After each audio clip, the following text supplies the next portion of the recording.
मेरा नाम डॉक्टर शालीन गुजरा है। मैं अभी एमडी जनरल मेडिसिन कर रहा हूँ।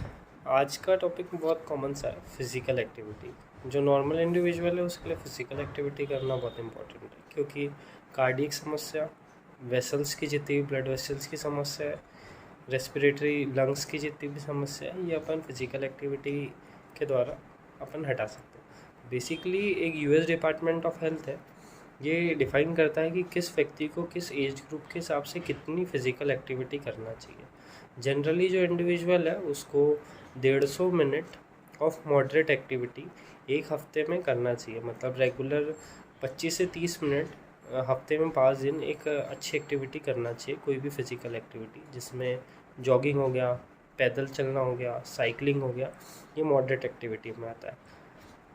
फिर इसके बाद होता है विगरस एक्टिविटी। विगरस एक्टिविटी ये है कि 75 मिनट्स एक व्यक्ति को एक वीक में विगरस एक्टिविटी करना चाहिए। 75 मिनट्स मतलब आप उसको डिवाइड भी कर सकते हो वीकली, आपको जितना जितना करना है। तो इस विगरस एक्टिविटी में आता है स्किपिंग, रनिंग, स्विमिंग। अब जो यूएस डिपार्टमेंट ऑफ हेल्थ है उन्होंने बोल रखा है कि जो एक्टिविटीज़ है वो एज ग्रुप के हिसाब से डिफ़ाइन होती है। जो 0 से 3 to 5 ईयर के जो बच्चे हैं उनमें स्लो मोशन की एक्टिविटीज़ है, जो भी दिन भर की एक्टिविटीज़ है वो एक्टिवली उनको किसी भी एक्टिविटी में पार्टिसिपेट करना चाहिए। रनिंग हो गया, अपना स्किपिंग हो गया, दौड़ना भागना इधर उधर, तो ये उनके लिए दिन भर की एक्टिविटी में bone growth, muscle growth, brain development के लिए बहुत इंपॉर्टेंट है।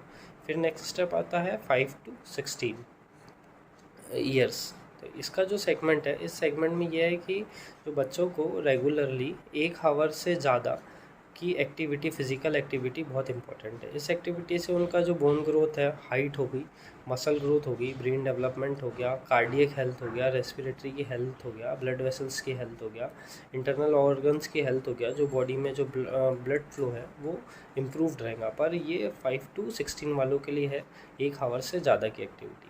जो सेकेंड ग्रुप आता है वो होता है 16 to 65। 16 to 65 वाले एज ग्रुप में है 150 मिनट एक हफ्ते तक। मतलब 150 मिनट को आपको मैक्सिमम मतलब करना है, मिनिमम टू मिनिमम। आप जितनी भी ज़्यादा करो वो आपके लिए बेनिफिशियल है, पर 30 मिनट्स रेगुलर एक्सरसाइज होनी चाहिए, और वो मॉडरेट भी होनी चाहिए और विगरस भी होनी चाहिए। तो विगरस ऐसी है कि आपको उसमें हैवी इंटेंसिटी वर्कआउट होना चाहिए आपका रेगुलरली। उसमें आप जो भी नॉर्मल इंडिविजुअल है उसको 2 दिन strength training, muscle strength training week में 2 बार होना ही चाहिए। तो इससे जो उनका ओवरऑल हेल्थ है वो बेटर रहेगा। जितने भी डायबिटीज़ के पेशेंट्स हैं, हार्ट के पेशेंट्स हैं, थायराइड के पेशेंट्स हैं, इन सबको इतनी मिनिमम एक्टिविटी करना ही चाहिए। अगर वो नहीं कर पा रहे हैं तो उनको कुछ ट्रेडमिल हो गया, होम वर्कआउट हो गया, ये सब कर लेना चाहिए। साइकिलिंग हो गया, ट्रेडमिल हो गया, इन सब पे भी वो बेसिक वर्कआउट्स कर सकते हैं। इसमें ये है कि अगर स्लीप हाइजीन अगर अपन इनकॉर्पोरेट करें तो एक जो नॉर्मल इंडिविजुअल है उसको 7 से 9 आवर के बीच में सोना चाहिए, क्योंकि इससे जो उनका जो ब्लड प्रेशर है, हार्ट रेट है और जो पल्मोनरी फंक्शन है वो बहुत नॉर्मल रहेंगे और अच्छे से काम करेंगे। अगर वो इससे कम करते हैं स्लीप तो उनके जो blood pressure, heart, thyroid, hair fall, ये सब की समस्याएं बढ़ती जाती है। और अगर इस रेंज में अगर वो सोते हैं तो उनका जो डेली एक्टिविटी है वो इम्प्रूव्ड रहता है। तो ये जो बेसिक है ये यूएस डिपार्टमेंट ऑफ हेल्थ ने बता रखा है, ये जो बेसिक्स है ये इसको नॉर्मल व्यक्ति को फॉलो करना चाहिए। Thank you.